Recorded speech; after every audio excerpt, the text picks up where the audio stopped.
जनाब आपको खुश आमदीद कहते हैं शाम रमज़ान में। मैं हूं आपका मेज़बान शफात अली और मैं हूं आपके साथ मौजूद मदीहा नकवी। आज शाम रमज़ान में हम बात करेंगे फिर से एक बार सबसे ज़्यादा कोरोना केसेस बढ़ते हुए जो वाक़यात है। स्पेसिफिकली कल 201 जो है जहां अफराद हैं वो कोरोना की वजह से जाँ बहक हुए हैं। और जैसे शफात कल भी आप बात कर रहे थे ना कि जी जो मस्बत केसेस की जो शरह है वो थोड़ी बहुत कम हुई है, तो और मैंने आपसे बोला था कि इसका मतलब ये नहीं है कि जी आगे केसेस कम हो जाएंगे। बिल्कुल ऐसा नहीं। कल 142 अगर अफराद जाँ बहक हुए थे, तो आज 201 अफराद जो कि अब तक जब से कोविड पाकिस्तान में आया है इतने अफराद जाँ बहक नहीं हुए थे। एक रिकॉर्ड टूटा है और खुदा ऐसे रिकॉर्ड टूटने से बचाए। लेकिन क्या करें जी, हम एहतियात नहीं कर रहे। कुल्ली हैसियत में हमारी यहाँ एहतियात नहीं हो रही, जिसकी वजह से एक इतना बड़ा सानहा हो रहा है कि 24 घंटे में 201 अफराद अपनी जान से गए और मुस्बत आने वाले केसेस की शरह 10.47 रही। 5200 नए केसेस सामने आए हैं। इस हवाले से भी बात करेंगे, आदाद शुमार सामने रखेंगे। साथ ही जनाब बात हो रही है कि जो पाकिस्तान में वजारत साइंस एंड टेक्नोलॉजी ने पिछले साल क्लेम किया था कि जी पाकिस्तान में अब देसी वेंटिलेटर तैयार होने शुरू हो गए हैं।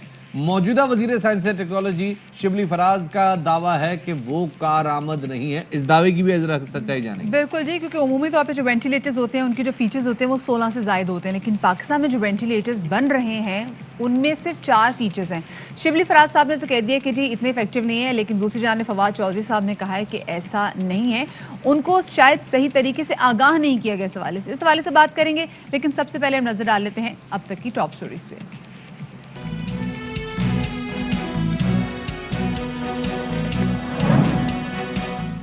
कोरोना वबा की शिद्दत बढ़ने लगी। रिकॉर्ड अमवात 24 घंटों में मजीद 201 मरीज इंतकाल कर गए। वैक्सीनेशन की रफ्तार सुस्त। 18 मुमालिक में पाकिस्तान सेकंड लास्ट नंबर पर आ गया।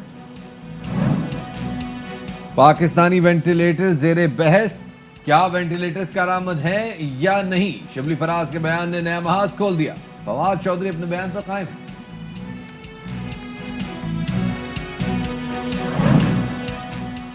हुकूमत ने इम्तिहानात मुलतवी करके जान छुड़ा ली, लेकिन तुलबा का इम्तिहान अब भी खत्म नहीं हुआ। A2 के इम्तिहानात जारी, तुलबा ज्यादा कंफ्यूजन के शिकार हो गए। और दरिया के किनारे जेहलम की तारीखी मस्जिद अफगाना। ये मस्जिद बाबा मोहम्मद दीन अफगानी ने 125 साल कबल तामीर कराई। आज इस हवाले से शो में बात करेंगे।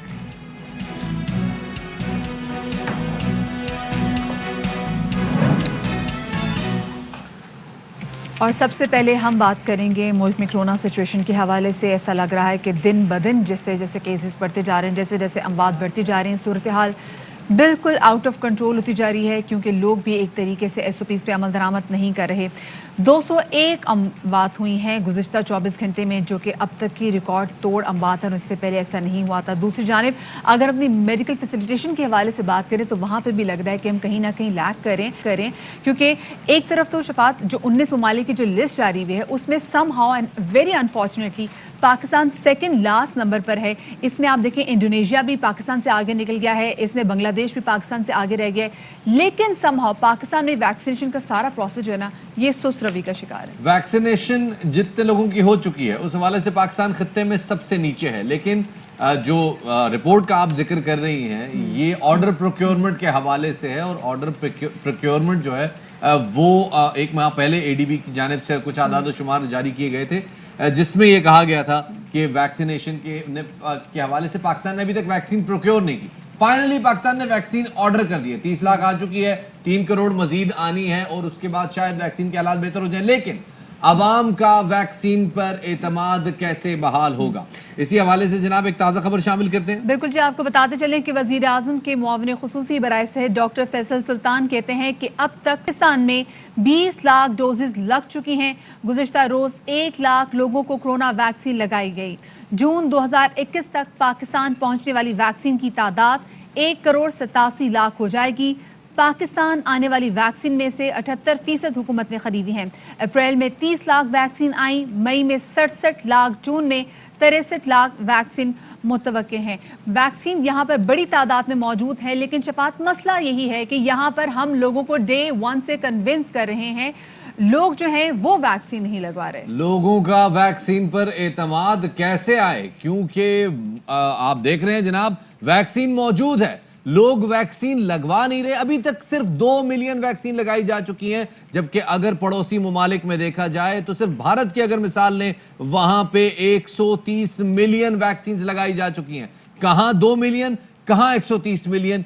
وقت آ گیا ہے کہ عوام خود ذمہ داری لیں اور آگے بڑھیں اور ویکسین لگوائیں. وہ لوگ جو ویکسین لگوانا چاہتے ہیں اس کے لیے پروسیس جیسے بتایا گیا جناب، ایک ہیلپ لائن ہے 1166، آپ اس کے اوپر اپنا شناختی کارڈ نمبر میسج کریں اور آپ کو آپ کے ویکسین سینٹر کے حوالے سے آگاہ کر دیا جائے گا. آلسو اب یہ بھی اشتفاق آپ دیکھ سکتے ہیں کہ جو 40 سال سے بھی زائد کے جو افراد ہیں ان کی بھی رجسٹریشن کا جو پروسیس ہے وہ بھی شروع ہو گیا. ساتھ میں مرتضیٰ وہاب نے بھی اب یہ اپیل کی ہے کہ ان کی قید اس حوالے سے ختم کر دی جائے کیونکہ دن بدن کرونا کیسز بڑھتے چلے جا رہے ہیں. کیا کہنا تھا آپ کو سنواتے ہیں.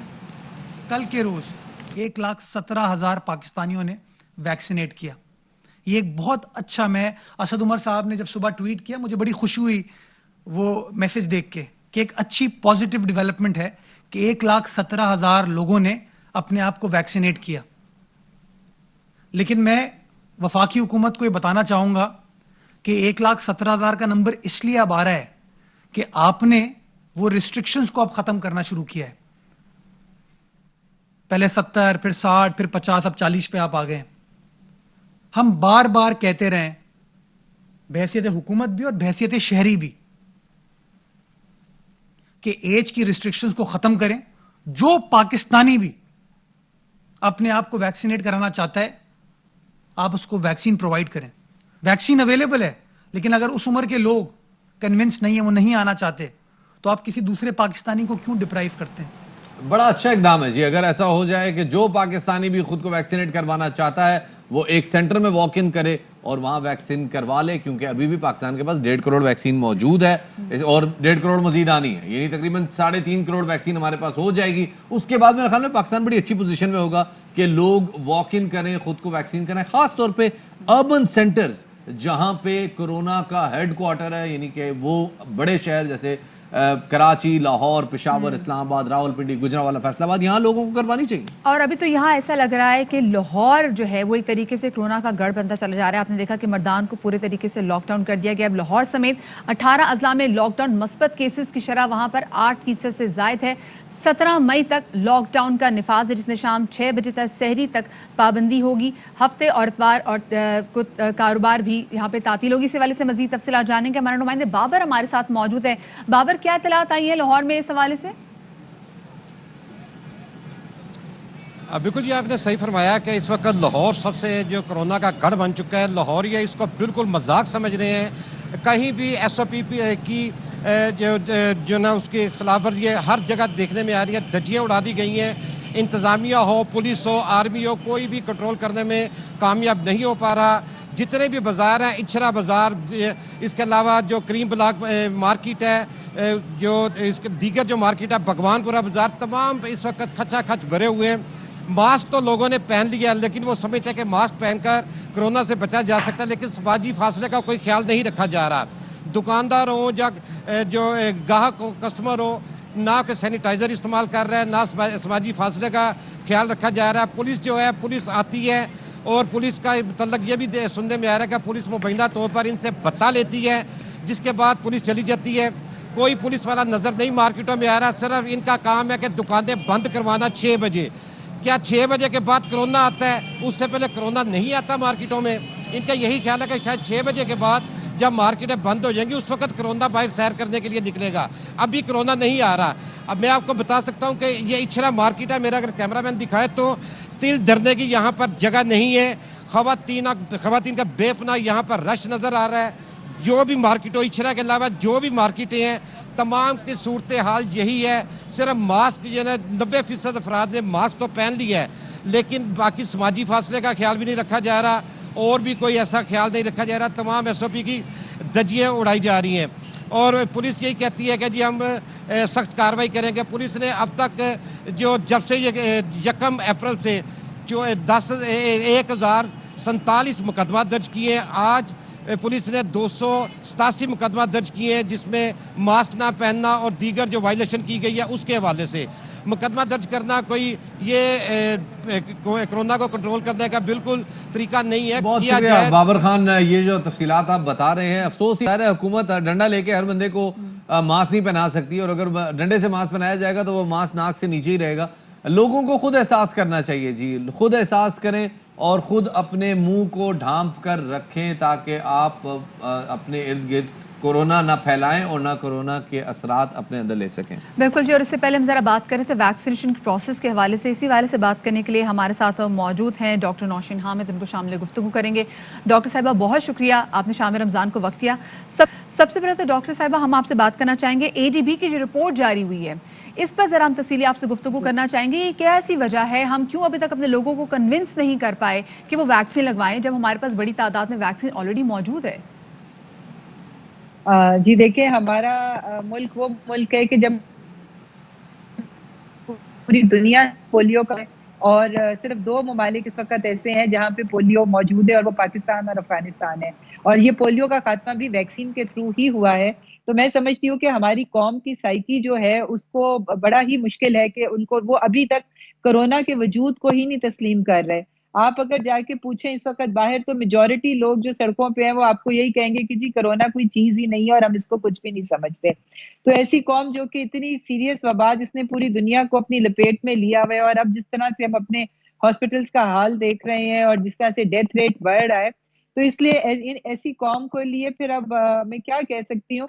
पर बहरहाल हुकूमत अपनी पूरी कोशिशें कर रही है, और इस वक्त फौज को जो बुलाया गया, उनको रिक्वेस्ट की गई है सिविल इंतजामिया की मदद के लिए। उसके पीछे एक रीजन ये भी है कि फौज की मौजूदगी जो होती है वो अगर सड़कों पे नजर आएगी तो आवाम को शायद एक मैसेज डिलीवर हो कि कुछ सीरियस चीज है, कुछ समथिंग, कि भाई क्योंकि फौज हमेशा तभी आती है जब कोई बहुत सीरियस चीज होती है। तो अब मैं समझती हूँ कि इस कौम को समझाने के लिए अब हमें फौज को बुलाने की जरूरत पड़ गई है।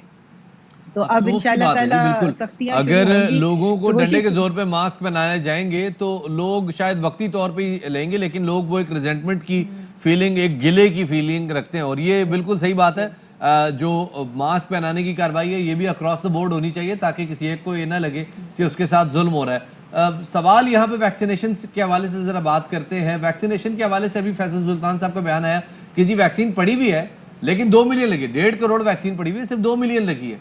तो लोगों को कैसे कायल किया जाएगा, और इस वक्त वैक्सीनेशन सेंटर्स के अंदर क्या रश है, क्या सिचुएशन है, क्यों लोग नहीं आ पा रहे या नहीं आ रहे वैक्सीन के लिए? जी, इसकी यही बात है कि लोग कन्विंस नहीं है वैक्सीन की इफेक्टिविटी के ऊपर, और वो समझते हैं कि हम लोग को जरूरत नहीं है इसकी। मगर अब जिस तरह से एज ग्रुप्स खुलते जा रहे हैं, आज 40+ की भी रजिस्ट्रेशन खुल गई है, और थोड़े दिनों तक इंशाल्लाह ताला तमाम एज ग्रुप के लिए वैक्सीनेशन खोल दी जाएगी। तो रजिस्ट्रेशन खोल दी जाएगी, और फिर उसके बाद मैं समझती हूँ कि जैसे वॉक इन अब 50+ के लिए भी वॉक इन हो गया है कि वो विदाउट रजिस्ट्रेशन भी जाकर अपनी वैक्सीनेशन करा सकते हैं थोड़े दिनों तक। बाकी लोगों के लिए भी अभी जो एक सजेशन दिया जा रहा था, मैं समझती हूँ कि ज्यादा दूर नहीं है वो डॉक्टर साहब, वक्त हम क्या जबकि तमाम एक्सपेक्ट करें लोगों कि के क्या लिए ईद के खोल बाद दिया जो बाकी जाएगा। उम्र की कैद है ये खत्म कर ली जाएगी, क्योंकि अभी 40 साल के अफराद के रजिस्ट्रेशन का प्रोसेस तो शुरू हो गया है, लेकिन जो 40 साल से कम के हैं क्या उनके लिए भी पॉसिबल हो सकेगा? जी, ईद के फौरन बाद असद उमर साहब ने कहा था कि हम तमाम पॉपुलेशन के लिए जो है वो वैक्सीनेशन की रजिस्ट्रेशन खोल देंगे। और मैं समझती हूँ कि जैसे चूंकि एक ये हमारे पास था कि वैक्सीन वाफिर मिकदार में यहाँ पहुंच जाए ताकि जब लोग सामने आए तो वैक्सीन की कोई शॉर्टेज ना आए। अब वो चीज हो गई है, वैक्सीन वाफिर मिकदार में हमारे पास मौजूद है। वैक्सीनेशन सेंटर्स बढ़ाए जा रहे हैं, नए वैक्सीनेटर्स को भर्ती सही, किया ठीक है, जा बहुत रहा है। शुक्रिया जी। डॉक्टर नौशीन हामिद साहब हमारे साथ मौजूद थे। ईद के बाद तमाम लोगों के लिए जो वैक्सीनेशन है ये आम कर दी जाएगी। जरताज गुल और कमल शोजब इस वक्त एक प्रेस कॉन्फ्रेंस कर रही हैं, आइए आपको लिए चलते हैं। साहिबा फिर दोबारा लॉन्च होने की कोशिश कर रही हैं, और उनकी सारी लॉन्च सिर्फ मीडिया के हद तक होती है। उस पर थोड़ा सा, और कल उन्होंने और आज भी कुछ सवालात उठाए, और अपने वालिद साहब की तरह, क्योंकि उन्हें भूलने का बहुत ज़्यादा मर्ज़ है, तो बहुत हैरत का इजहार करती रही, और 73 साल पाकिस्तान की हिस्ट्री के बारे में भी बयान करती रही कि ऐसा पता नहीं कब होता रहा है, कैसे होता रहा है। तो मैं सिर्फ उनको याद करा दूं कि पाकिस्तान की 20-22 साल की हिस्ट्री को छोड़ के बाकी सारा टाइम आप इस दुनिया में भी मौजूद थी, इस मुल्क में भी मौजूद थी, और आपके वालिद साहब हुकूमत में भी मौजूद थे, और ये आप ही के घर की कहानी है जिस पे आप हैरत का इजहार करती हैं। तो पॉइंट वाइज जो सवालात वो उठाती रही हैं उनका थोड़ा सा जवाब देना बनता है। जहाँ तक बशीर मेमन साहब का ताल्लुक है, उनको लीगल नोटिस भिजवा दिया गया है शहजाद अकबर साहब की तरफ से, اور وہ میرے خیال میں میڈیا تک پہنچ گیا. اگر نہیں پہنچا تو اس کی کاپی میں آپ کو دے دیتی ہوں کہ کیا بنیاد انہوں نے بنا کے جو الزامات لگائے ہیں اور اس کی ریزن کیا ہے. میں پہلے مریم صاحبہ کے کچھ سوالات ہیں اس کا جواب دے دوں. وہ فرماتی ہیں کہ جو کل بشیر میمن صاحب کی گواہی آئی پاکستان کی تاریخ میں کبھی ایسا نہیں ہوا. جی آپ ٹھیک فرما رہی ہیں, کیونکہ پاکستان کی تاریخ میں 35-40 سالوں سے جو آپ کا پورا خاندان شریفیہ مغلیہ دور حکومت کی یاد تازہ کرتے ہوئے اپنے آپ کو حکمران ایسا سمجھنے والا کہ جب نواز شریف لفظی اور نواز شریف خوش ہوا پہ لوگوں کو نوازتے رہے, تو اس کے نتیجے میں جس طرح کا افسر شاہی سامنے آیا, ان میں سے ایک بدترین مثال بشیر میمن صاحب جیسے افسران کی بھی ہے جو اسٹیٹ سے زیادہ ان کے ذاتی ملازمین والی کیٹیگری میں فال کرتے رہے ہیں. انہوں نے کہا جی مافیاز کے گینگز نے کبھی حرکتیں نہیں کی جو وزیر اعظم ہاؤس سے ہو رہی ہیں. محترمہ کو یاد کراتی چلوں کہ جن نوجوانوں کو یہ لیڈ کرتی رہیں اور پرائم منسٹر آفس میں ایک میڈیا سیل بنا کر, اور پرائم منسٹر آفس کے میڈیا سیل کو چلانے والا جو ان کا پرسنل ان کے لیے کیمپین چلاتا تھا, اس کو planning development and special initiatives میں جو اب اسپیشل انیشیٹوز ہے, احسن اقبال صاحب نے ایک ہیوی اماؤنٹ پر ایک ہیوی پیکج پہ وہاں پہ ہائرنگ کی ہوئی تھی, اور وہ ان کے ذاتی ملازم کے طور پر پرائم منسٹر ہاؤس میں میڈیا سیل ان کا رن کرتے تھے. اور یہ کس حیثیت سے اوباما کی بیگم کے ساتھ جا کر پاکستان کے بچوں کے لیے تو پیسے مانگتی رہی, ساتھ اپنی بچیاں کھڑی کر کے, اور بہت ساری انہوں نے اچھی باتیں کی, لیکن آپ لوگوں کو میرے سے زیادہ پتہ ہوگا کہ وہ فنڈ پھر کہاں گئے اور یہ کس حیثیت سے پرائم منسٹر ہاؤس میں بیٹھی رہی ہیں. جہاں تک مافیاز کی انہوں نے بات کی, دیکھیں سسیلین مافیا پہ انہوں نے بڑی حیرت کا اظہار کیا کہ اچھا یہ ہوتے ہیں. سپریم کورٹ جس کا وہ مقدمہ لڑتی ہیں آج کل, کیونکہ اب 900 چوہے کھا کے بلی چلی حج کو, پہلے یہ وہی سپریم کورٹ ہے جس کے 5 آنریبل ججز نے ان کے لیے پاناما کیس کے جو نتیجے میں فیصلہ آیا اس میں سسیلین مافیا کا ذکر کیا, اور اس میں ترچھے ہیٹ والوں کا, اور کس طرح ہر ادارے میں اپنے لوگوں کو ڈیپلی انٹرینچ کر کے ڈیپ روٹڈ بٹھا کے اور ان سے اپنے لیے کام لیے جاتے ہیں, اس کا ذکر سپریم کورٹ نے کیا. اور ہم تو سپریم کورٹ کے ہر فیصلے کو منوان مانتے ہیں, اس کی رسپیکٹ کرتے ہیں, لیکن ان کا مسئلہ یہ ہے کہ یہ سلیکٹیو محبت رکھتے ہیں. کچھ لوگوں کے لیے یہ مقدمہ اور ان کے لیے یہ باہر آ جاتے ہیں, لیکن اگر ان کے اگینسٹ کوئی فیصلہ آ جائے تو یہ پورے کورٹ پہ اٹیک کر دیتے ہیں. اب آپ کو یاد ہوگا جسٹس سجاد علی شاہ صاحب نے ایک انٹرویو بھی دیا ہے جن کے اوپر اٹیک کیا گیا, اور یہی محترمہ تھی جن کو آج 73 سال کی ہسٹری یاد نہیں رہی پاکستان کی, ان کے والد صاحب کی سرکردگی میں ڈنڈے سوٹے لے کے جو ان کے ساتھ لیفٹ رائٹ ان کے خاندانی غلام کھڑے ہوتے ہیں, وہی شکلیں آپ کو نظر آئیں گی جنہوں نے سپریم کورٹ پہ حملہ کیا. پرانی تصویریں نکالیں آپ کو نظر آ جائے گا. اس کے علاوہ انہوں نے کہا جج ارشد ملک صاحب کی ویڈیو میرے تک پہنچی. سوال یہ بنتا ہے کہ وہ ویڈیو ان تک پہنچائی کس نے؟ میرے خیال میں آپ سب کو ایک محترم کا نام یاد ہوگا, ان کے بڑے قریبی شخص تھے ناصر بٹ صاحب. ان سے پوچھا جائے کہ آپ ججز سے پرسنل لیول پہ جا کے کیسے ملتے رہے, یہ وہی جج ملک صاحب تھے جن کو مدینے میں ان کے بھائی صاحب مل رہے ہیں, یہ وہی جج صاحب تھے جنہیں جاتی عمرہ میں نواز شریف صاحب خود بلا کے اور ان سے بات چیت کریں کس حیثیت میں.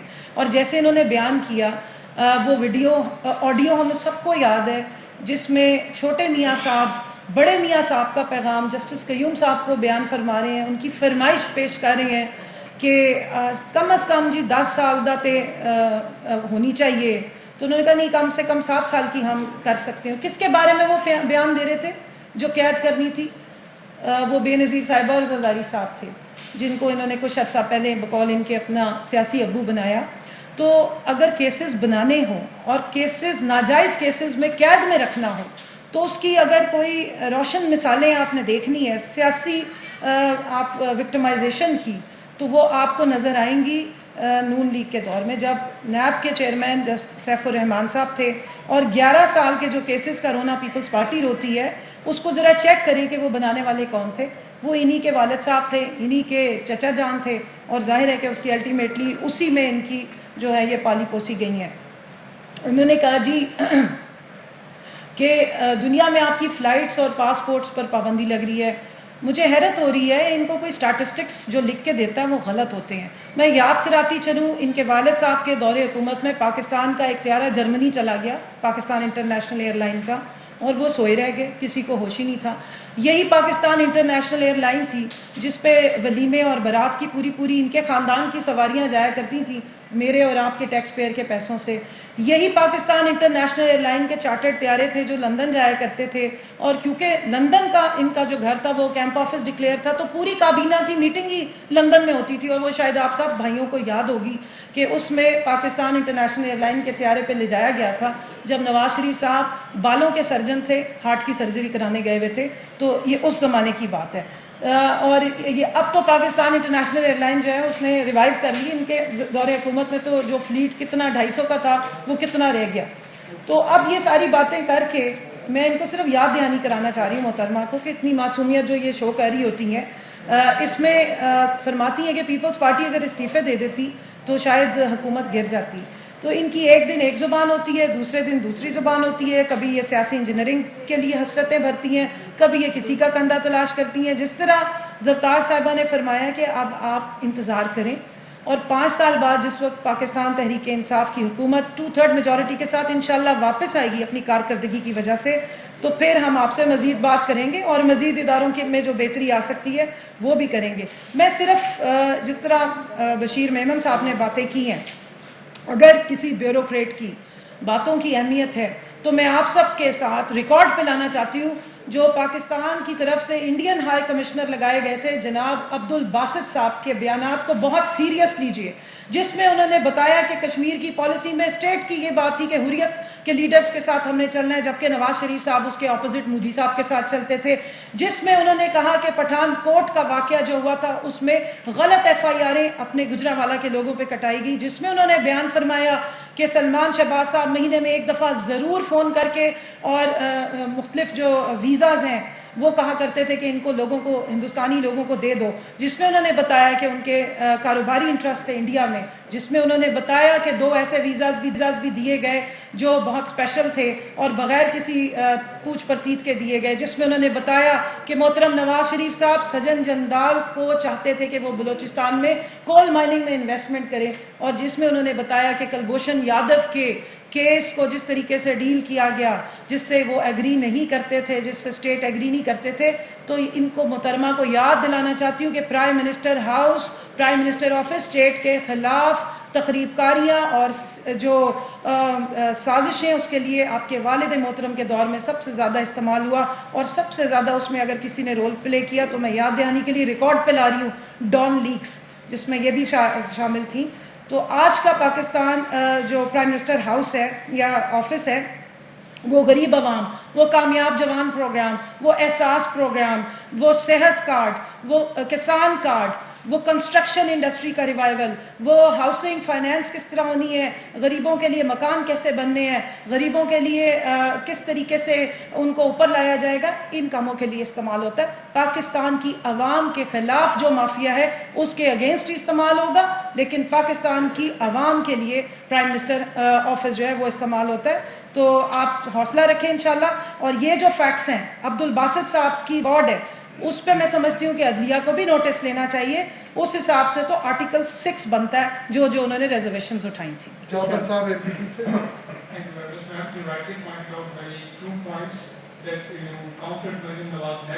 What next step will government take to counter her narrative if, as per your version, these things are counterfeit, or you can say some sort of misleading statements created by the PMLN leader?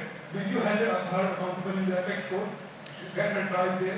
دیکھیں وہ محترمہ کی عادت ہے روزانہ جس وقت ان کو لگتا ہے, اور یہ میں آپ کو صرف اتنا بتا دوں, اگر آپ ذرا ریسرچ کر لیں, ایک تو یہ جو لیگل نوٹس گیا ہے اس پروگرام میں, جس طرح سے کل بیان بازی کی گئی ہے, اس پروگرام کے ہونے سے پہلے, اس اسپیسیفک چینل میں یہ پروگرام آنے سے پہلے ایک یوٹیوبر ہیں جو نون لیگ کے اپنے ایک کارکن ہیں جنہوں نے یہ انٹرویو کنڈکٹ کیا.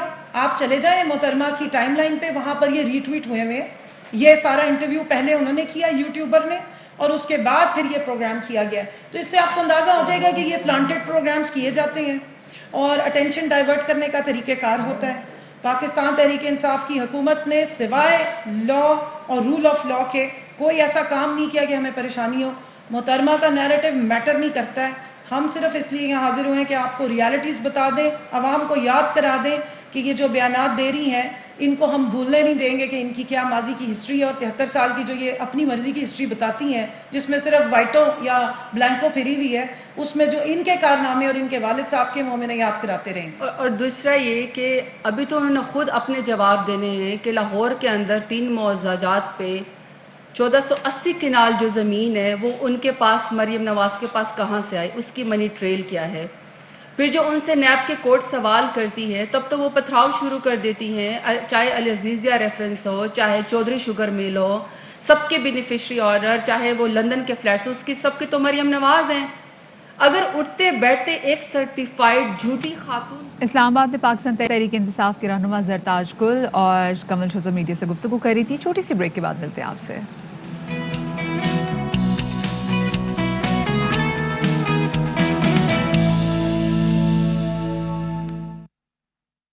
بریک کے بعد خوش آمدید کہتے ہیں جناب آپ کو شام رمضان میں. خواتین و حضرات, آج 15 رمضان مبارک ہے. 2016 میں ایک تجویز پیش کی گئی تھی OIC کے پلیٹ فارم سے.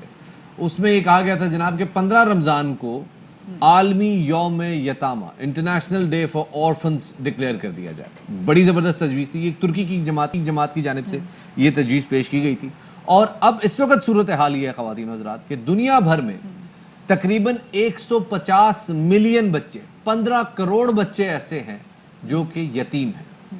اور افسوس کی بات یہ ہے کہ ان 15 کروڑ بچوں میں سے 75% بچے اسلامی ممالک میں ہیں. شام میں, عراق میں, افغانستان میں, کسی حد تک پاکستان میں, لیبیا میں, یمن میں اور پوری اسلامی دنیا میں یہ مسلمان بچے موجود ہیں. اسپیسیفکلی اس ریجن میں جنہوں نے وار بہت زیادہ دیکھی ہے, جس وجہ سے بھی ہم بات بھی کر رہے تھے کہ 75% جو ہے بچے ہیں یہ اسلامی ممالک میں موجود ہیں.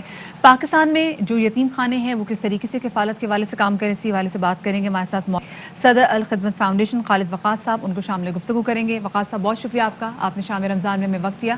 سب سے پہلے تو آپ سے جاننا چاہیں گے کہ آپ کے پاس کیا اسٹیٹسٹکس ہیں کہ پاکستان میں کتنے یتیم خانے موجود ہیں, کتنے ادارے یتیموں کی کفالت کے لیے کام کر رہے ہیں.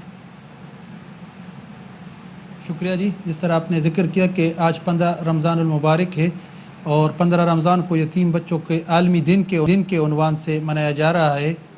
پاکستان میں 42 لاکھ یتیم بچوں کی تعداد ہے اور یونیسیف کے اعداد و شمار ہے. اسی نسبت سے صوبوں میں بھی اور پھر بڑے شہروں میں یہ ریشو رہی ہے. الخدمت فاؤنڈیشن اور الخدمت فاؤنڈیشن کے علاوہ بہت سارے اور ادارے ہیں جو یتیم بچوں کی مستقل ادارے, یعنی آغوش کے نام سے ہمارا ادارہ, اس طرح اور یہ مستقل ادارے ہیں جہاں پر بچے سکونت اختیار کرتے ہیں. ان کی تعلیم, ان کے تربیت, ان کی خوراک, ان کی صحت کی ضروریات ان اداروں میں پوری کی جا رہی ہے. اور اس وقت ہمیں جو چیلنج درپیش ہے کہ 17 سال سے کم عمر یعنی یتیم بچوں کی اتنی بڑی تعداد جو مختلف حادثات کی وجہ سے, نیشنل ڈیزاسٹر کی وجہ سے اور اس طرح مین ڈیزاسٹر کی وجہ سے بڑے پیمانے پر یہ تعداد بڑھ رہی ہے. تو سوسائٹی میں اس دن کی مناسبت سے ہماری یہ ترتیب ہے کہ پاکستان آرفن کیئر فورم ایک تنظیم بنائی ہے, ایک فورم ہے جس میں پاکستان کے وہ تمام ادارے جو یتیم بچوں کی کفالت میں کام کر رہے ہیں اور ان پر مشتمل یہ ادارہ قائم ہے. اور ہر یہ تو بڑی اچھی بات ہے کہ چلیں یہ آپ نے ہماری انفارمیشن میں اضافہ کر دیا کہ پاکستان آرفن کیئر فورم نام کا ایک فورم, ایک آرگنائزیشن موجود ہے. اس آرگنائزیشن نے کیا ہے, کیا یتیم بچوں کے لیے پاکستان کوئی لیجسلیشن بنی ہے کہ جس میں یونیورسٹیز میں, میڈیکل کالجز میں, انجینئرنگ کالجز میں, حتیٰ کہ سرکاری اداروں میں بھی ان کی جاب کے لیے کوئی اسپیشل کوٹا مختص ہو؟ آپ نے بجا فرمایا. اس دن کو منانے کا بنیادی مقصد بھی یہ تھا کہ اس کو لیجسلیشن کے حوالے سے بھی اور آگاہی کے حوالے سے بھی, حکومتی سطح پر بھی اور اداروں کی سطح پر بھی یہ محسوس کیا جا سکے کہ جب بچہ باپ کی شفقت سے محروم ہو گیا تو اب ریاست کی بھی اور اداروں کی بھی ذمہ داری ہے کہ ان کے لیے تعلیم کے, صحت کے اور وہ تمام زندگی کی بنیادی ضروریات جو کسی ایک عام بچے کے لیے مہیا ہے اس طرح یتیم بچے کے لیے بھی ہونی چاہیے. تو وہ ابھی تک سچ تو ہے نہیں, لیکن آپ کے اس پروگرام کے توسط سے اور بہت سارے اس طرح کے فورموں کے توسط سے الخدمت فاؤنڈیشن اور پاکستان فیئر کیئر پروگرام ہم چاہ رہے کہ سوسائٹی بھی اور حکومت بھی آگے بڑھے اور ان یتیم بچوں کے جو بنیادی حقوق ہے कम से कम तालीम और सेहत और ज़िंदगी की बुनियादी सहूलियात, इसके हवाले से कानून साजी भी की जाए। और रियासत अपनी डॉक्यूमेंटेशन के हवाले से जिम्मेदारी बताइएगा, इन बच्चों के साथ एक मसला ये भी होता है कि जब इनका CNIC बनना होता है तो उनके पास बे-फॉर्म इनका मौजूद नहीं होता, बड़ी मुश्किलात होती है, तो IT कार्ड जो है वो इन बच्चों का नहीं बन पाता, दूसरे डॉक्यूमेंट्स नहीं बन पाते, उसके लिए क्या कुछ किया जाता है?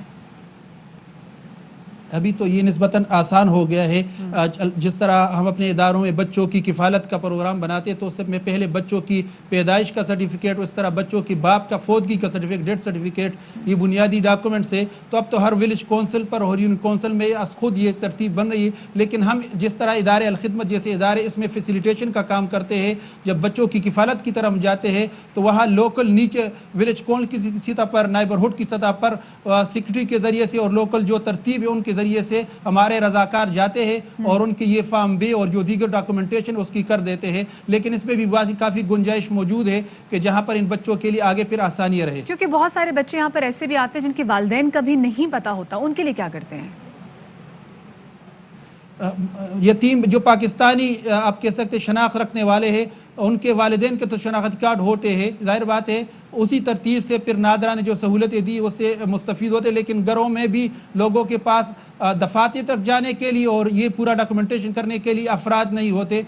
तो इस तरह फलाई इदारों के रज़ाकार, हमारे अलखिदमत फाउंडेशन के रज़ाकार ये काम करते हैं कि बच्चों की बिल्कुल बुनियादी डॉक्यूमेंटेशन में भी उनको ये सहूलत देते हैं। फॉर्म बे बुनियादी डॉक्यूमेंटेशन हो जाती है जी, और ये बड़ी अच्छी बात है कि पाकिस्तान में ऐसे इदारे काम कर रहे हैं, चाहे एदी फाउंडेशन हो, सभी इस हिसाब से अपना हिस्सा डाल रहे हैं। बहुत शुक्रिया जी। खालिद वकास साहब हमारे साथ मौजूद थे और मरिया आपने बड़ा एक चुपता हुआ एक बड़ा गंभीर मसला छेड़ा कि जिसमें आपने कहा जी वो बच्चे जो कि नामालूम होते हैं, नामालूम होते हैं, उन बच्चों का कोई ट्रेस नहीं होता कि वो बच्चे कहाँ से आए हैं।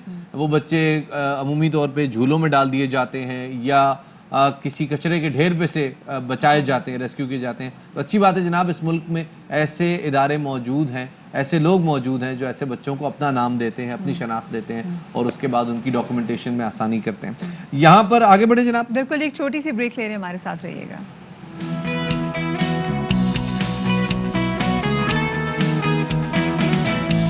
जी, welcome back after the break. और आज हम आपको दिखाएंगे जेहलुम की तारीखी मस्जिद अफ़गानान जो कि दरिया जेहलुम के किनारे वाक़या है।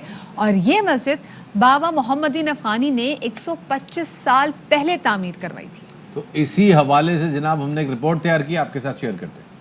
साल ही मुसलमान मसाजिद में इबादत का सिलसिला जारी रखते हैं, मगर रमजान और मुबारक के बाबरकत महीने में मज़ीद ज़ौक़ और शौक़ बढ़ जाता है। मसाजिद में रमजान मुबारक के दौरान रौनकें बढ़ जाती हैं और यहाँ पर आने वाले जो नमाजी हैं वो इबादत का एहतमाम करते हैं। कोरोना वबा की चूँकि तीसरी लहर है, इस लहर की वजह से मस्जिद खाना में आने वाले शहरी तमाम SOP पर अमल दरामद करते हुए अपनी इबादत को यकीनी बना रहे हैं। हमारे मस्जिद में 200 तकरीबन नमाजी आते हैं तरावियों के लिए और स्पेशल इंतज़ाम किया जाता है और मसाजिद में SOPs पे भी अहमियत देते हैं। 125 साल हो गए तारीखी मस्जिद है, उस मस्जिद को देखने के लिए भी लोग आते हैं। हम इस वक्त मस्जिद के बरामदे में मौजूद है। ये मस्जिद बाबा मोहम्मदीन अफ़गानी ने 1896 में तामीर कराई, जिनका मज़ार आज भी मस्जिद के अकबी हिस्से में मौजूद है। मस्जिद का तज़ीन और का काम वक्तन होता रहता है। अलबत्ता मस्जिद आज भी अपनी असल हालत में मौजूद है।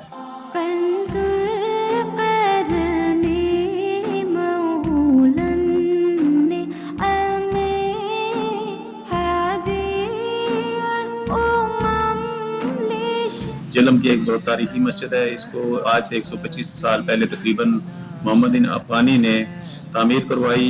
रमज़ान शरीफ क्योंकि शुरू हो चुका है, यहाँ की इंतज़ामिया ने भी बड़ा माशाल्लाह बड़े आसान तरीके से यहाँ के इंतजाम किए हुए हैं और यहाँ पे नमाज अदा करने का एक अलग ही लुत्फ़ है यहाँ, बिल्कुल क्योंकि ये दरिया के नज़दीक है। इस वजह से यहाँ नमाजी जो यहाँ पे बहुत बड़ी तादाद में आते हैं और यहाँ पे नमाज अदा करते हैं और यहाँ पे अल्लाह को याद करते हैं और सुकून हासिल करते हैं।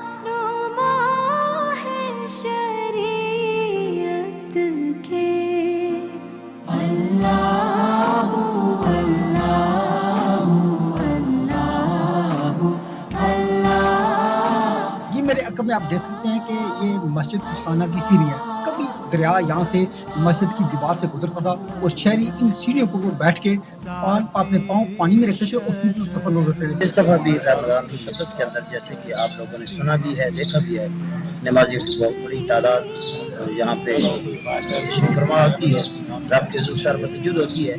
اور دوسری بات یہ کہ جو موجودہ وبا ہے کرونا کی، اس میں پوری کوشش ہے کہ آباب آنے والے ایس او پی پہ عمل کریں، اور اس کے ساتھ ہر قسم کی ہم کوشش کرتے ہیں کہ سہولیات جتنا خوبصورت ماحول ہے اتنی خوبصورت ہم ماحول کو بنانے کی کوشش بھی کرتے ہیں. دو ٹکڑے انگشت کے شہر کی تاریخی اور خوبصورت مسجد افغانہ میں نماز اور تراویح کا سلسلہ بدستور جاری ہے. تاہم ضرورت اس امر کی بھی ہے کہ دیگر مساجد میں جانے والے شہری ایس او پیز پر عمل درآمد کو یقینی بنائیں تاکہ کورونا وبا سے محفوظ رہتے ہوئے اپنی عبادات کا سلسلہ بدستور جاری رکھ سکیں. باخبر سویرا کے لیے کیمرہ ٹیم کے ساتھ نوید بٹ، AR1 نیوز، جہلم. تو جناب ہم نے آپ کو سیر کرائی جہلم کی مسجد افغانہ کی. اب یہاں پہ وقت ہو گیا ایک چھوٹے سے وقفے کا، بریک لیتے ہیں، اس کے بعد دوبارہ حاضر خدمت ہوں گے شام رمضان کے ساتھ.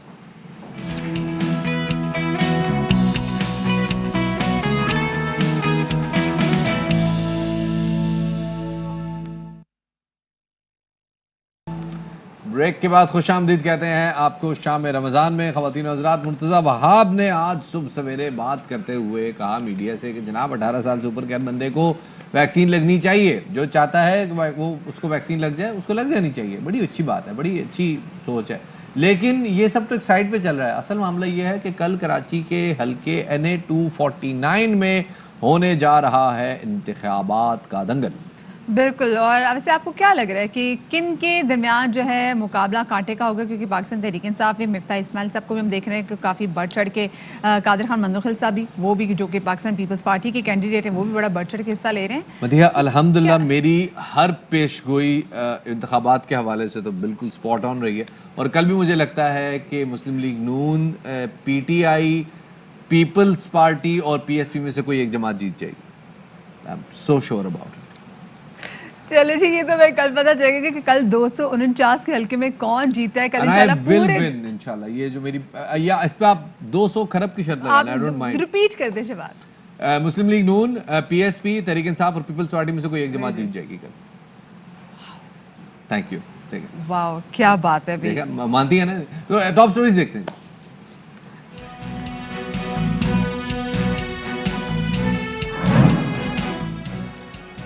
18 برس سے تمام افراد کی ویکسینیشن کی اجازت دی جائے. سندھ حکومت کا وفاق سے مطالبہ. مرتضی وہاب کا کہنا ہے کہ شوگر انڈسٹری میں سب سے بڑا سٹیک ترین گروپ کا ہے.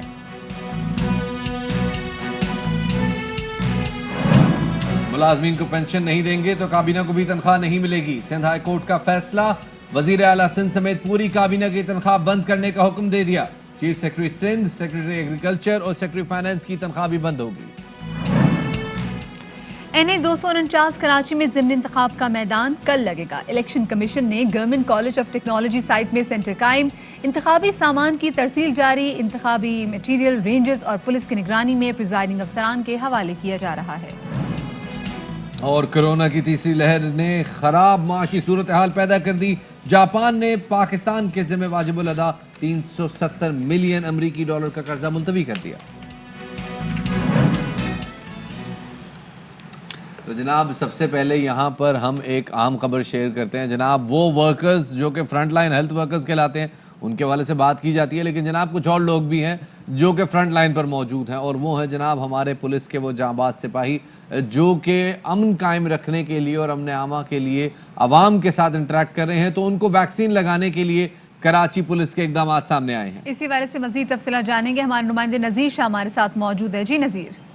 بالکل. فرنٹ لائن سولجرز جو پولیس افسران و اہلکار ہیں ان کے لیے آج سے 4 مقامات پر ویکسینیشن کا عمل شروع کر دیا گیا ہے.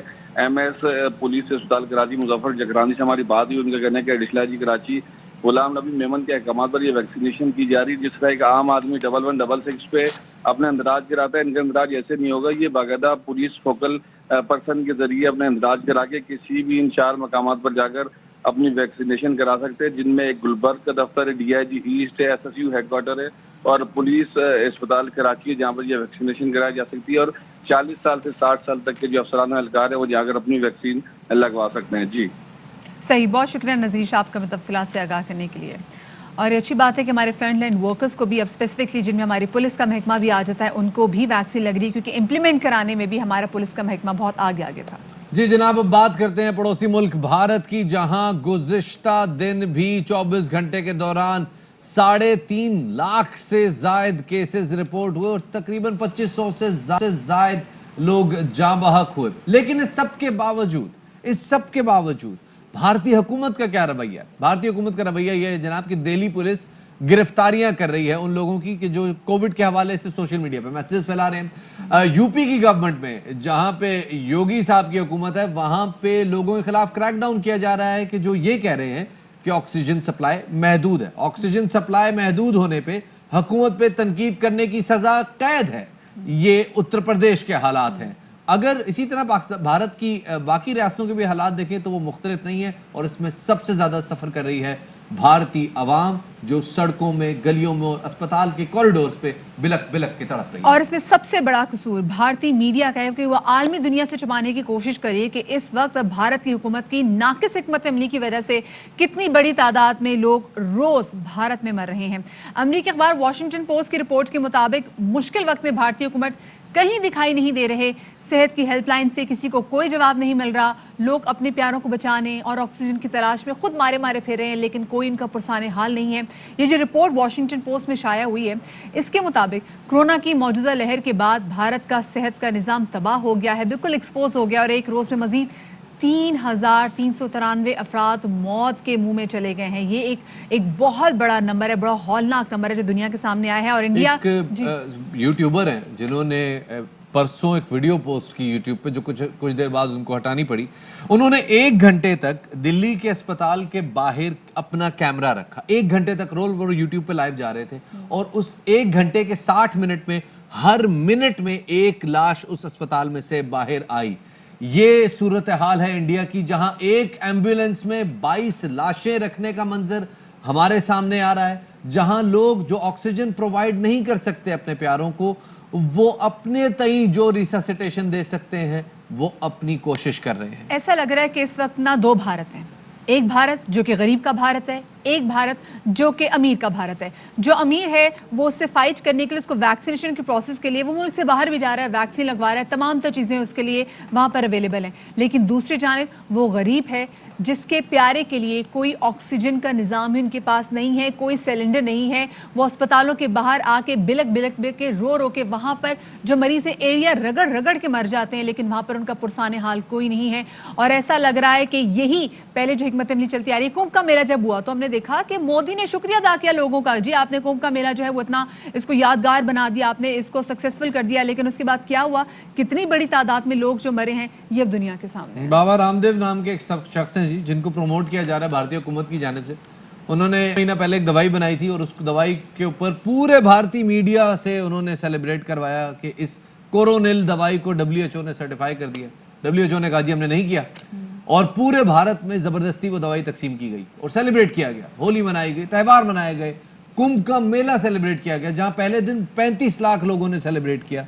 لیکن اب حالت یہ ہے کہ وہاں شمشان گھاٹوں میں، وہاں کے اسپتالوں میں، وہاں کے مردہ خانوں میں، وہاں کے قبرستانوں میں جگہ ختم ہو گئی ہے. تو خدا رہا اس ساری کہانی سے ہمیں سبق یہ مل رہا ہے کیونکہ کہانی نہیں ہے، یہ کوئی ماضی بعید کا قصہ نہیں ہے، یہ ہمارے پڑوس میں ہو رہا ہے جو پڑوسی بدلا نہیں جا سکتا. تو صرف پڑوس میں نگاہ کریں اور عید کے آنے والی شاپنگ سے اور دیگر تہواروں میں خود کو محدود رکھیں تاکہ ہمارا حال ویسا نہ ہو. بالکل جی، خدا را اجتناب کریں کیونکہ ہمارے ہاں یہاں پہ میڈیکل فیسیلیٹیشن کے حوالے سے بھی بڑی بات چیت ہو رہی ہے. اسپیسیفکلی جہاں پہ وینٹیلیٹرز کا معیار ہے اس حوالے سے کہہ رہے جی جو پاکستان میں بننے والے وینٹیلیٹرز کا معیار ہے وہ کیسا ہے، کیا یہ کارآمد ہے یا نہیں. اب یہ بہت بڑی بحث جو ہے یہ چھڑ گئی ہے. وفاقی وزیر برائے science and technology Shibli Faraz نے ایک بیان دیا ہے جس نے ایک نیا پنڈورا باکس کھول دیا. شبلی فراز صاحب کہتے ہیں جی پاکستان میں بننے والے وینٹیلیٹرز جو ہیں وہ زیادہ کارآمد نہیں ہیں اور عام طور پر وینٹیلیٹرز کے 16 ہوتے ہیں، 16 فیچرز ہوتے ہیں. لیکن پاکستان میں جو مقامی سطح پر جو وینٹیلیٹرز بنائے جاتے ہیں ان میں صرف 4 فنکشنز ہی پائے جاتے ہیں. بڑی خوفناک بات ہے. کیا کہا تھا انہوں نے، آپ کو سنواتے ہیں. ہمارے پاس سچ خود نہ مینوفیکچرنگ کی کوئی ایسی انسٹالیشنز ہیں اور نہ ہمارے پاس اس کا کوئی سٹاک ہے. ہمارے جو وینٹیلیٹرز جو بن رہے ہیں لوکل لیول پہ वो सिर्फ तकरीबन 4 फंक्शंस को पूरा करते हैं। अच्छा, अब पिछले वजीर science and technology Fawad Chaudhry साहब मौजूद थे, तो उन्होंने क्या किया कि वो आलमी मैन्युफैक्चरर्स जो वेंटिलेटर्स डिज़ाइन करवा रहे हैं उनसे वेंटिलेटर्स का जो पेटेंट था वो उनसे लिया और वो यहाँ के लोकल मैन्युफैक्चरर्स को दिया कि जनाब आप इसके मुताबिक वेंटिलेटर्स डिज़ाइन करें। और कुछ मैन्युफैक्चरर्स ने इस पर कोशिश भी की। फवाद चौधरी साहब ने इसको सेलिब्रेट किया और पाकिस्तानी साइंस एंड टेक्नोलॉजी की मिनिस्ट्री की फतह करार दिया। दूसरी जानिब शबली फराज साहब जो बात कह रहे हैं वो फवाद चौधरी साहब के बयानात से ये अक्सर मुख्तलिफ है। कुछ दिन पहले जब शबली फराज साहब ने ये कलमदान संभाला तो उन्होंने कह दिया जी चांद के हवाले से बात करना भी ministry of science and technology का काम नहीं है। तो ये वाला मामला भी बहुत तजाद पाया जा रहा है। लेकिन खैर फवाद चौधरी साहब ने शबली फराज साहब के हवाले से कहा कि शायद उनको इस बारे में मुकम्मल इल्म ही नहीं है, सही ब्रीफिंग ही नहीं है। उन्होंने क्या कहा था फवाद चौधरी साहब ने, पहले आपको सुनवा लेते हैं। देखिए, मेरा ये ख्याल है कि अभी तक शाह साहब जो हैं वो पूरी प्रेजेंटेशंस शायद उनको ना हुई हों, क्योंकि कोई भी जो वेंटिलेटर है, अगर आप श्रीलंका को 100 वेंटिलेटर भेज रहे हैं या इराक को 300 भेज रहे हैं या म्यूटल में आपके लगे हुए हैं, तो जाहिर है कि वो सर्टिफिकेशंस के बगैर तो नहीं लग सकते। और इसी हवाले से जनाब हमारे साथ डॉक्टर अता रहमान साहब मौजूद हैं, उनको शामिल गुफ्तगू करते हैं। अता साहब बहुत शुक्रिया हमें वक्त देने के लिए। ये बड़ी अजीब व गरीब बहस शुरू हो गई है कि वेंटिलेटर जो हैं वो कारामद हैं या नहीं है। अब जरा ये बता दें, फवाद चौधरी साहब कह रहे हैं जी ये ठीक है, शबली फराज साहब कह रहे हैं नहीं है, आपको क्या लगता है? बात यह है कि अभी तक पाकिस्तानी वेंटिलेटर्स जो हैं वो बन ही नहीं रहे, यहाँ पे मैन्युफैक्चर नहीं हो रहे हैं। एक टर्किश कंपनी है जिसने हरीपुर में NRTC में एक असेंबली प्लांट लगा रखी है, तो असेंबल हम कर रहे हैं ये टर्किश वेंटिलेटर्स पाकिस्तान में। लेकिन ये पाकिस्तानी वेंटिलेटर्स इनको नहीं कहा जा सकता, क्योंकि ये यहाँ हमने जो हमारा टास्क फोर्स है ministry of science and technology का, जिसका मैं चेयरमैन हूँ, उसमें हमने कंपटीशन कराई थी। उसके तहत 48 डिज़ाइन शॉर्टलिस्ट हुए थे। उनमें से फिर 3 डिज़ाइन पाकिस्तान इंजीनियरिंग काउंसिल ने सेलेक्ट किए थे और फिर ये डिज़ाइन जो हैं ये ड्रैफ्ट ने भी इनिशियल इनका प्रिलिमिनरी अप्रूवल दिया था कि इनको आप टेस्टिंग करें। और ये 3, एक जो था वो अलनास ग्रुप का था, एक डिग्नोस वेंट था और एक NED वेंट था। ये 3 डिज़ाइन थे।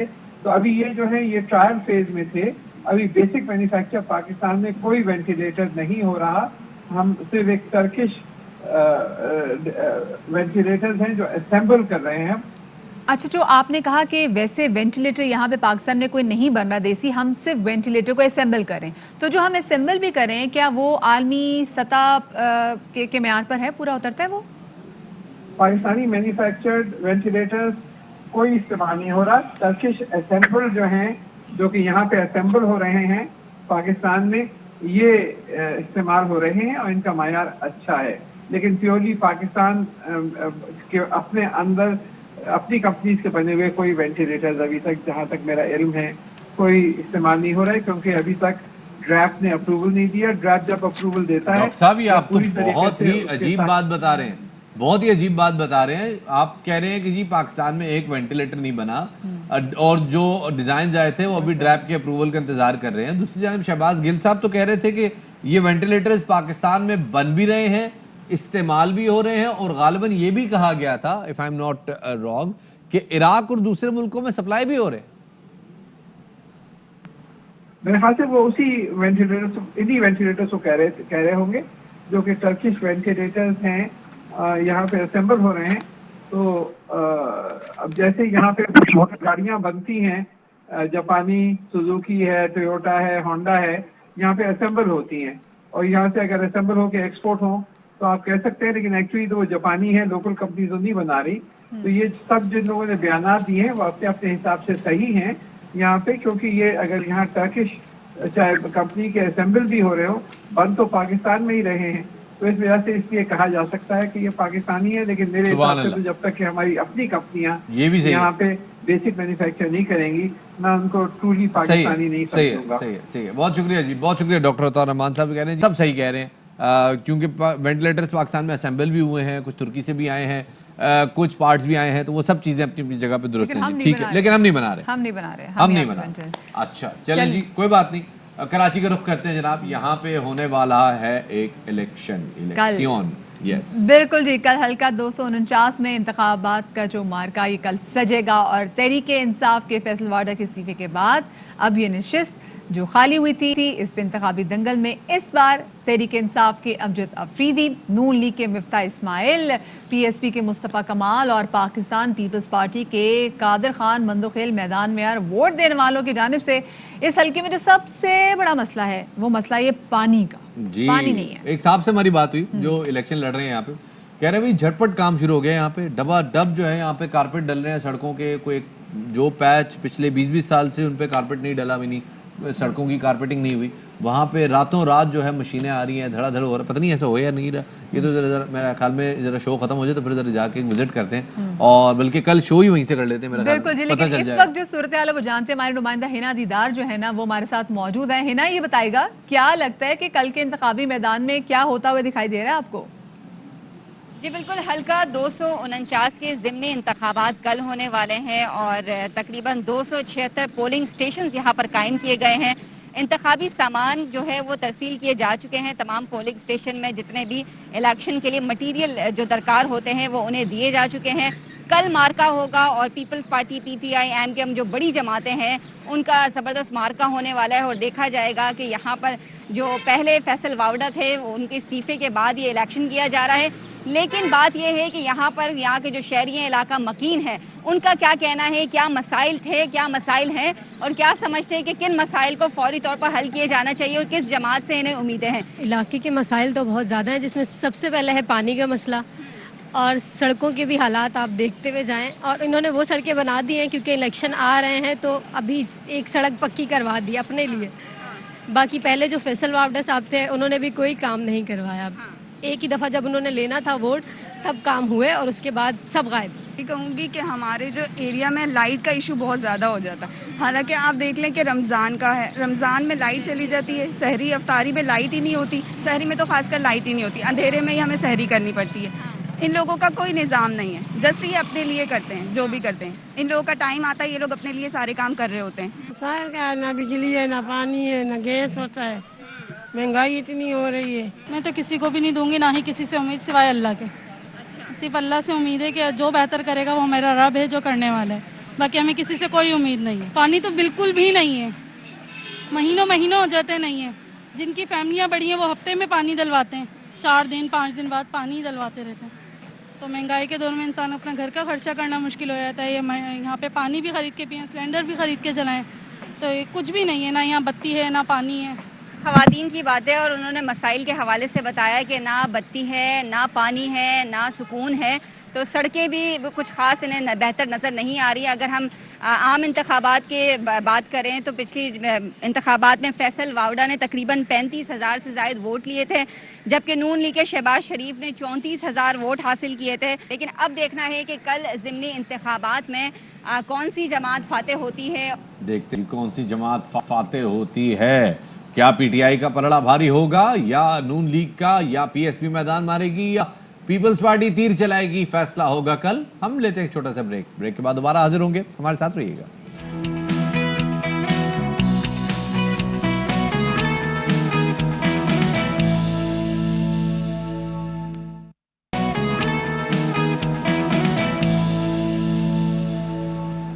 वेलकम बैक टू शाम रमज़ान। और ब्रेक के बाद ऐसे इदारे का जिक्र करेंगे जो कि गरीबों, मस्कीनों, ना सिर्फ इनका बल्कि ख्वाजा सराओं की भी मदद के लिए जिनका दायरा है वो दिन ब दिन वसी तर होता जा रहा है।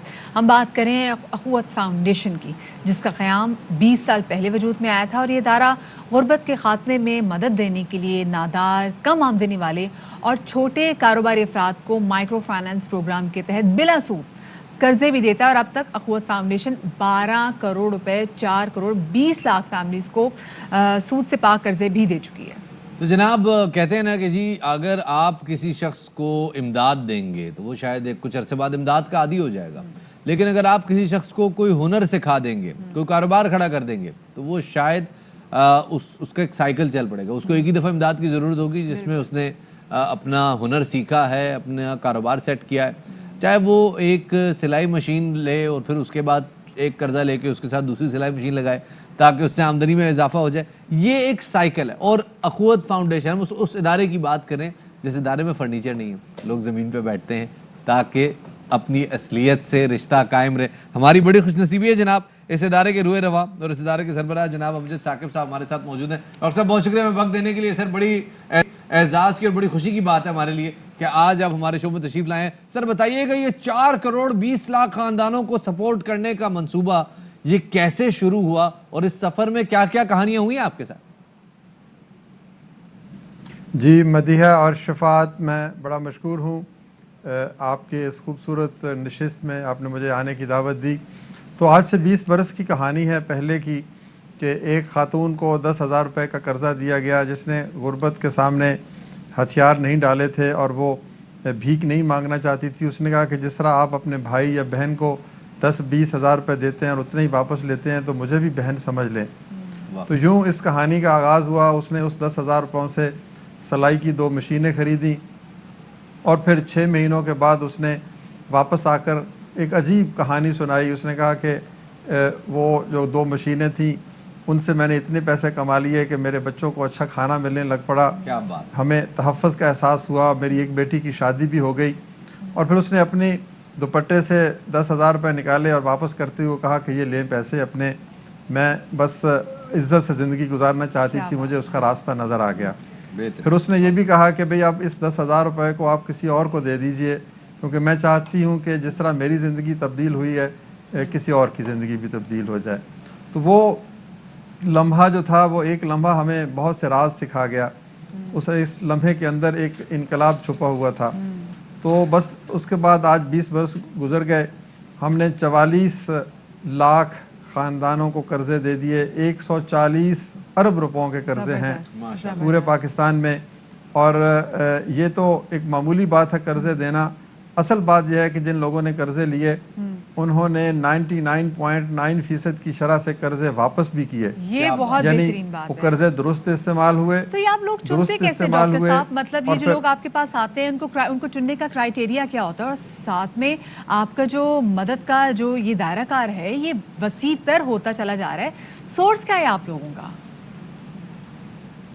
देखें, वसी तर इसलिए होता जा रहा है कि अल्लाह ताला ने फरमाया कि मैं सदक़े को बढ़ाता हूँ और मैं सूद को कम करता हूँ। तो जिस बात की नवीद अल्लाह ताला ने दी हो तो उसमें कैसे कमी आ सकती है? तो एक शहर से शुरू हुआ 350 शहरों तक पहुँच गया। एक छोटे से टूटे फूटे घर से शुरू हुआ और 800 के करीब दफातर बन गए और हर महीने अल्हम्दुलिल्लाह 1 अरब रुपयों के कर्ज़े जा रहे हैं। और इसमें जो सपोर्ट मिलती है ना वो हुकूमत की भी है। मैं हुकूमत का भी ज़िक्र करना चाहता हूँ। सूबाई हुकूमतें हैं, वफाकी हुकूमत है और एहसास प्रोग्राम का तवस्सुत से भी। लेकिन इससे कहीं बढ़कर बात यह है कि ये मवाख़ात का जज्बा आपके अंदर मौजूद है और शफात साहब के अंदर मौजूद है, क्योंकि ये एक ऐसी रवायत है जिसकी बुनियाद अल्लाह के रसूल सल्लल्लाहु अलैहि वसल्लम ने रखी। और ये फ़लसफ़ा कहता क्या है? देखिए, इस पर गौर करना है। ये कहता है कि अगर एक शख्स जो बासरवत है और वसाइल का हामिल है वो किसी ऐसे शख्स के साथ दोस्ती कर ले जो वसाइल का मालिक नहीं है, यानी ये भाईचारा है हैव्स और हैव नॉट्स के दरमियान। तो पाकिस्तान में अगर 50% हैव्स हैं तो 50% हैव नॉट्स हैं। बिल्कुल। तो आप मुझे खुद बताइए कि अगर ये हैव्स और हैव नॉट्स एक दूसरे के साथ जुड़ जाएं, रवायत की जो दरख्शां रवायत है ना सर मवाख़ात की, उसका एक अगला कदम उठाएं तो क्या गुर्बत पाकिस्तान में बाकी रहेगी? कोई ऐसा मुश्किल काम नहीं है। हर चारा गरीब से ये आपने इतनी खूबसूरत बात की ना अपने मवाक़ात मदीना का एक पूरा मामला हमारे आंखों के सामने ताज़ा कर दिया है। लेकिन एक लोगों के जहन में एक मिसकॉन्सेप्शन है कि जी लोगों को जो लोग लेस प्रिविलेज्ड हैं या हैव नॉट्स में से हैं उनके बारे में जो हैव वाले हैं उनका ये तस्वर है कि ये लोग शायद इतने स्मार्ट नहीं होते कि ये पैसा कमाना जानते हो इसलिए गरीब रह जाते हैं। और वो लोगों को ये बड़ी उकसाते हैं, अपने बच्चों को भी तरबियत में ये कहते हैं कि फ़लाँ फ़लाँ फ़लाँ करो वरना गरीब रह जाओगे। तो ज़रा इस हवाले से बताइएगा कि जो लोग आपके पास आते हैं वो सक्सेस स्टोरीज कितनी बनती हैं, कितने स्टोरीज सक्सेस स्टोरीज में कन्वर्ट होती है? सर ये बात यह है कि ये तसव्वुर इंतहाई गलत है कि गरीब आदमी तरक्की नहीं कर सकता। तरक्की करने के लिए जुर्रत चाहिए, जुस्तजू चाहिए, मेहनत चाहिए और दयानत चाहिए। ये जो आज के अरबपति है ना, कभी ये फुटपाथों पर घूमा करते थे। आप एक नज़र देख लें पाकिस्तान के जितने भी करोड़पति हैं, یہ کہاں سے شروع ہوئے؟ تو یہ دولت گردش کرتی ہے، یہ قدرت کا قانون ہے. ضروری نہیں ہے کہ ایک امیر آدمی ہی امیر رہے گا، ورنہ تو پھر یہ دنیا اس طرح سے بنتی ہی نہ، تعمیر ہی نہ ہوتی. تو ہم نے جن لوگوں کو قرض دیا ہے انہوں نے واپس کر کے دو چیزیں ثابت کی ہیں. پہلی چیز تو یہ ہے کہ وہ بھیک کے بغیر بھی اپنی زندگی تعمیر کر سکتے ہیں. دوسری چیز یہ ہے کہ انہوں نے یہ ثابت کیا کہ وہ دیانتدار ہیں، امین ہیں اور صادق ہیں. یہ جو عام تاثر ہے کہ پاکستان میں بددیانتی. اچھا، اس کے علاوہ ڈاکٹر صاحب یہ بھی بتا دیجیے کہ جاتے جاتے کہ ہمارا وہ سوسائٹی کا حصہ جس کو سب لوگ دھتکار دیتے ہیں، آپ ان کو بھی سپورٹ کریں. میں خواجہ سراؤں کی بات کریں، ان کو آپ کس طریقے سے امپاور کر رہے ہیں؟ یہ دیکھیں، سب سے زیادہ مستحق تو میں سمجھتا ہوں خواجہ سرائی ہیں. نہ ان کی آواز ہے، نہ تعلیم ہے، نہ جائیداد ہے، نہ ماں باپ کی محبت ہے، نہ ریاست کی طرف سے، نہ شناختی کارڈ ہے، پہچان بھی نہیں ہے. تو ہم نے پورے ملک میں 50 برس کی زائد کی عمر کے خواجہ سراؤں کو اپنے ساتھ رجسٹر کرنے کا ایک پروگرام شروع کر رکھا ہے. اور جو رجسٹر ہو جاتے ہیں وہ ہمارے خاندان کا حصہ بن جاتے ہیں. پھر ہم ان کو ماہانہ سٹائپنڈ دیتے ہیں، ادویات دیتے ہیں. اور اچھی بات یہ سر کہ وہ لوگ آپ کے ادارے میں کام بھی کر رہے ہیں مختلف ڈپارٹمنٹس میں، چاہے وہ پیکیجنگ کا کام ہو، کلیکشنز کا کام ہو. اور اچھی بات ہے کہ وہ آپ ان لوگوں کی، ان بے سہاروں لوگوں کی آواز بنے. بہت شکریہ جی.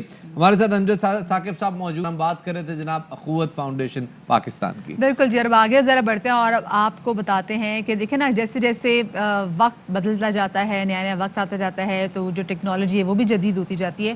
لیکن آج کے زمانے میں بھی، آج کے جدید دور میں بھی پاکستان کا ایک ایسا علاقہ ہے جہاں آتش گولے کی گونج پر سیر و افطار کے ٹائم کا تعین کیا جاتا ہے. اور یہ روایت یہاں بہت پرانی ہے. آپ سمجھ رہے ہوں گے پتہ نہیں یہاں پہ کون سی رانی توپ لگی ہوئی ہے جس سے فائر کرتے ہیں، پٹاخہ بھی چلایا جا سکتا ہے. تو اسی حوالے سے جناب ہم نے ایک رپورٹ تیار کی ہے. ہمارے بڑے پیارے نمائندے امیر عمر چند صاحب جو ہیں وہ ہمیں رپورٹ کر رہے ہیں.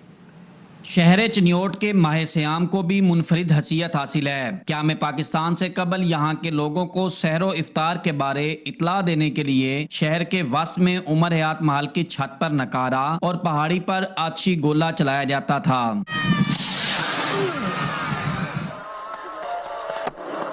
آتشی گولے کی آواز سے شہر اور ساتھ ملحقہ مضافات کے لوگ سحر و افطار کرتے تھے. قیام پاکستان سے قبل چونکہ چنیوٹ شہر کی آبادی بڑھ رہی تھی تو گھڑی کا رواج نہیں تھا، تو اس کے لیے گولے اور نکارے کا انتظام کیا گیا. عمر حیات محل کے چھت کے اوپر سے نکارا بجایا جاتا تھا اور چنیوٹ کی پہاڑی پہ گولے کا اہتمام کیا گیا. آتشی گولہ چلایا جاتا تھا جس میں لوگوں کو سحر افطار کا پتہ چلا جاتا تھا اور آج تک یہ روایت قائم ہے. عمر حیات محل کی اوپر والی 2 منزلیں گرنے سے نکارا بجانے کا سلسلہ تو ختم ہو گیا، تاہم آج بھی چنیوٹ کے رہائشی آتشی گولے کی آواز پر سحر و افطار کرتے ہیں اور اسی ٹائم کو مصدقہ مانتے ہیں. یہ ہماری 100 سال پرانی روایت ہے، ٹھیک ہے نا.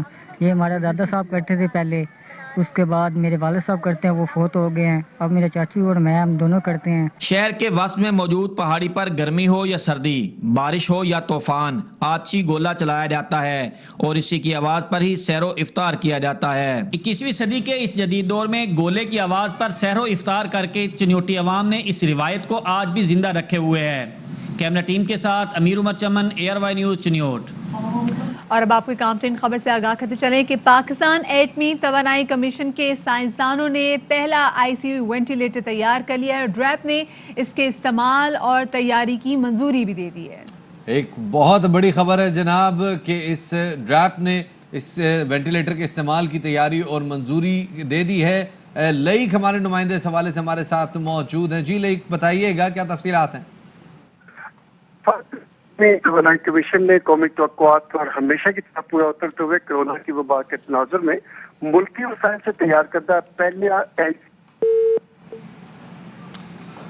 ایک اہم خبر خواتین و حضرات، پاکستان ایٹمی توانائی کمیشن کے سائنسدانوں نے پہلا ICU وینٹیلیٹر تیار کر لیا ہے اور PAEC نے ICU وینٹیلیٹر متعارف کرایا ہے. ترجمان کے مطابق ڈریپ نے اس وینٹیلیٹر کے استعمال کی تیاری کی باقاعدہ منظوری دے دی ہے.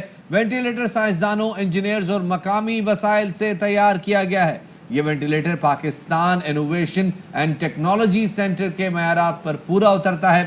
یہ وینٹیلیٹر پاکستان انجینئرنگ کاؤنسل کے معیارات پہ بھی پورا اترتا ہے. لئیک ہمارے نمائندے ہمارے ساتھ موجود ہیں، ان سے مزید تفصیلات جانتے ہیں. جی لئیک.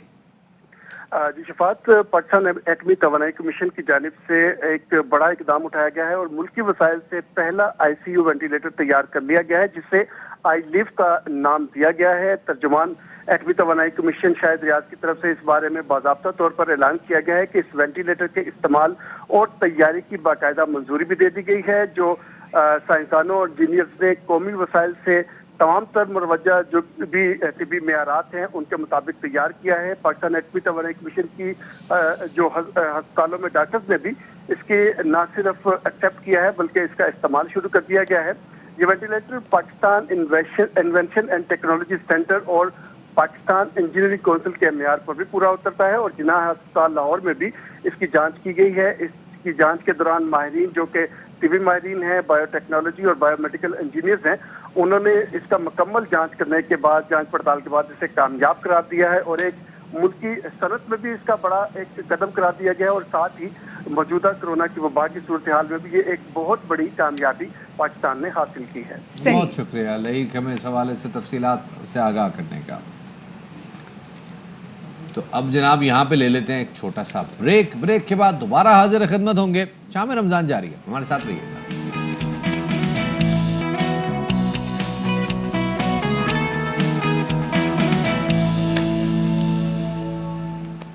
ब्रेक के बाद खुशामदीद कहते हैं आपको शाम रमज़ान में ख़वातीन और हज़रात। अगर आपने इफ्तार में अभी तक मिल्क शेक ट्राई नहीं किया तो आज हम आपके सामने लेके आ रहे हैं 2 मुख्तलिफ रेसिपीज़, जिसको देख के आपका जी ललचाएगा, मुंह में पानी आएगा और कोशिश करेंगे आपकी झटपट तैयार होने वाली रेसिपीज़ आप भी ट्राई करें। बिल्कुल जी, क्योंकि आज हम आपको बनाना बता रहे हैं कि एप्पल पीनट शेक कैसे बनाते हैं और साथ में अब बच्चे कहेंगे कि हमारे लिए कोई ऑप्शन क्यों नहीं है। आपके लिए भी ऑप्शन है, आपके लिए बनेगा चॉकलेट हेवन शेक। सो ये 2 शेक्स हैं, 2 मुख्तलिफ रेसिपीज़ हैं, देखते हैं। सिर्फ पीने के लिए है, नहाना नहीं, आपने इनसे पिया।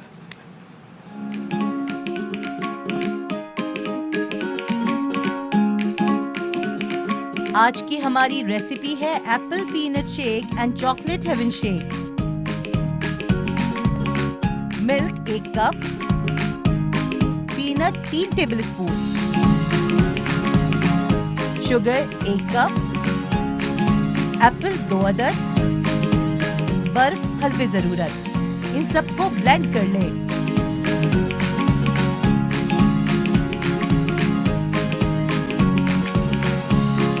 गार्निश करें पीनट और एप्पल से। लीजिए, हो गया आपका पीनट एप्पल शेक तैयार। चॉकलेट हेवन शेक, दूध 1 cup, sugar 1 tablespoon, chocolate syrup 2 tablespoon, chocolate chip 2 tablespoon, Coca powder 1 tablespoon, vanilla ice cream 1 scoop, बर्फ हस्बे जरूरत। अब इसको ब्लेंड कर लेंगे।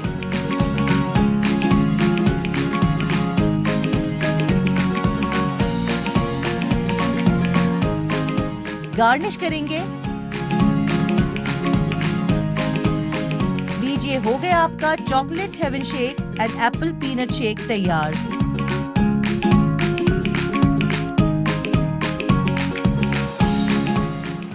मज़ा आया, मुंह में पानी आया, जी ललचाया, यही हमारा मकसद था।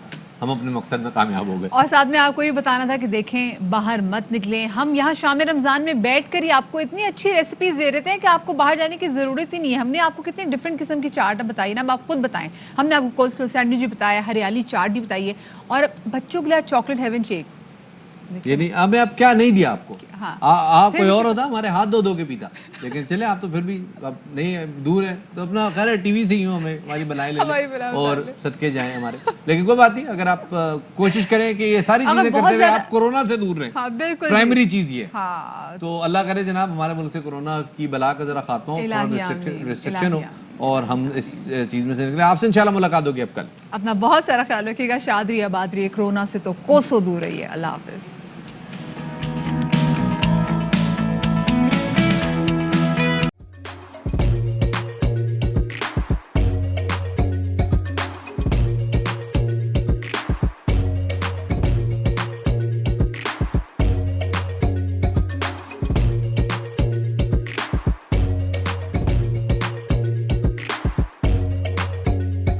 had them saving up for a new toy for a trip to Disney World. A 70-year-old بدلا من توفير لعبة جديدة 来自阿拉巴马州的一名7岁女孩没有花 एक नए खिलौने या डिज्नी वर्ल्ड की यात्रा के लिए बचत करने के बजाय Alabama Anstatt für ein neues Spielzeug oder eine Reise nach Disney World zu sparen, hat En stade für un eus qu'elles une reise nach Disney World zu sparen.